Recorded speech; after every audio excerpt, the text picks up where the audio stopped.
Nano aquariums, are they hard? Are they easy? Let's discuss.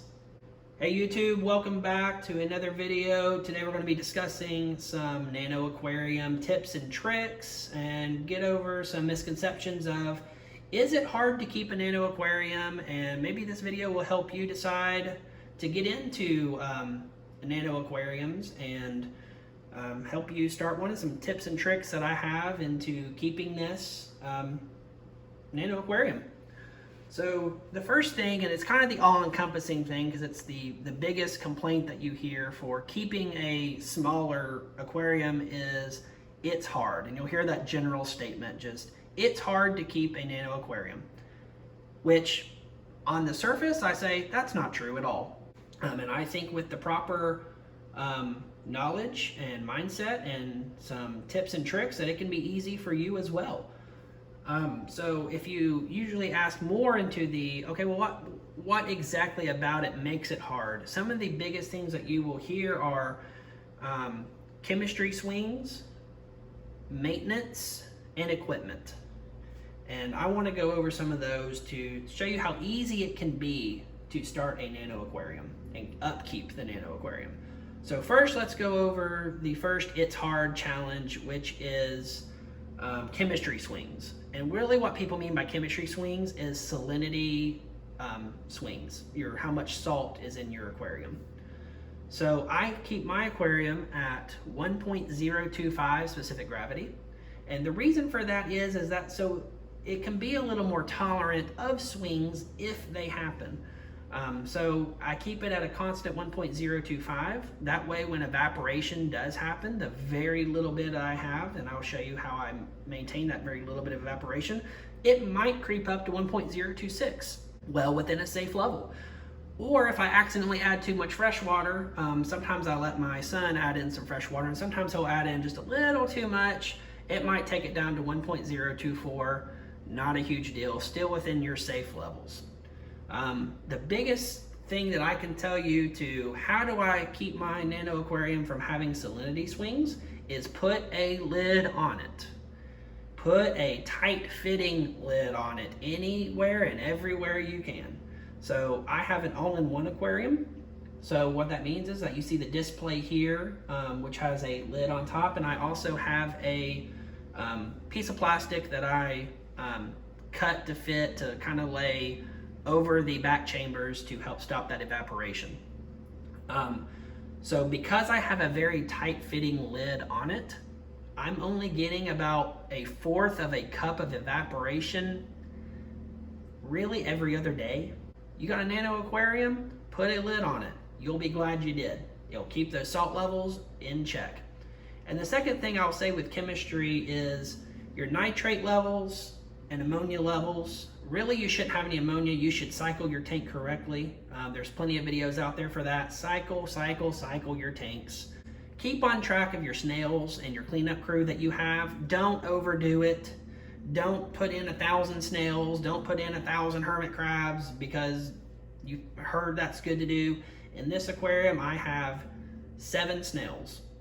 I have a few astrias. I have a couple of nasarias. I have a couple of ceras, and that's it. That's all the snails that I have. Keep your nitrates low. And how do you keep your nitrates low? Don't overfeed is probably the biggest. A few pellets, a few mysis, feed appropriately for the fish that you have in there. I have 2 clownfish in there. I have a pygmy perchlet in there. A few pellets each, that's all they need. Don't overfeed. That's the biggest way to keep your nutrient levels down. The second thing I can recommend is don't overstock. Do not overstock. You could make the argument that this tank is overstocked. I would say that it's at maximum. Bioload is the second way to keep down the nutrients. The second, and I will say this one is a misconception of the nano aquarium keeping, is, well, there's a lot of maintenance. I have just come to terms with there is as much or as little maintenance as you want there to be. So I go under the keep it simple method when I keep my nano aquariums. And what I mean by that is I don't run protein skimmers, I don't run reactors. The more equipment that you have, the more maintenance that goes into it, and it's just not for me. And I don't see a big enough dent in the work that they're doing to justify the time it takes me to upkeep, or even the cost of buying the equipment.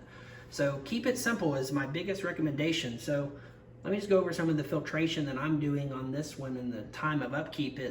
I spend about, I would say at most 30 minutes a week on this tank. From water change to scraping the glass to changing filter pads. So to give you an idea, the filtration that I'm running in this, I have in the first chamber, with this being an all-in-one, it has 3 chambers. So I have 2 filter pads, a Seachem matrix block, and that's it in the first chamber. The second chamber I run ChemiPure Blue Nano. Excellent product. I would highly recommend that product. ChemiPure, it works wonders. I've run the Elite before. The Elite works really good. The Blue, I just can't have enough good things to say about it. I think you get it, you will love it. It works well. I'm running that in the second chamber, just 2 little bags of it, drop it in, call it a day. Have a heater in the second chamber as well. In the third chamber, the return chamber, I have a another little filter pad in there and the return pump, and that's it. Keep it simple. Keep the maintenance simple. Keep the equipment simple. Me personally, my opinion, you'll be glad you did. It'll take a lot less time to maintain, and it will just end up, I really do feel it just ends up working better for you. The third thing I've also heard, and not as much, but a little bit, is the equipment. I need a bunch of equipment. As we kind of mentioned for the second one, you don't need a bunch of equipment. You don't need a protein skimmer. You don't need a media reactor. You don't need to convert one of your chambers into a refugium. You don't need to do this. It's unnecessary, but on the flip side, there's nothing wrong if you do. If you want to run a protein skimmer, go for it. You can make the argument that any little bit helps, and while there's some truth to that, like I mentioned before, I just don't feel like that nano protein skimmers or very small protein skimmers do enough in a nano aquarium to justify the time it takes to maintain them and the cost of them. Most of them, if not all of them, are a minimum $100. When I first started out in nano aquariums, I fell into I'm gonna have to have this special media rack, and I'm gonna have to have this, turn my second chamber into a refugium, and I'm gonna have a protein skimmer. And I spent the big bucks. Got the $200 protein skimmer, got the $130 media reactor, and did it help? Yeah, sure. Was I maintaining it a lot? Yeah, I was. And was it really helping? Not really. You can have the same amount of success for doing a water change. If you want to keep a simple nano aquarium, you don't need a bunch of equipment at all. So yeah, that's going to wrap up this video, guys. I hope it helps. And the biggest takeaway I can have is just to, it's not that hard.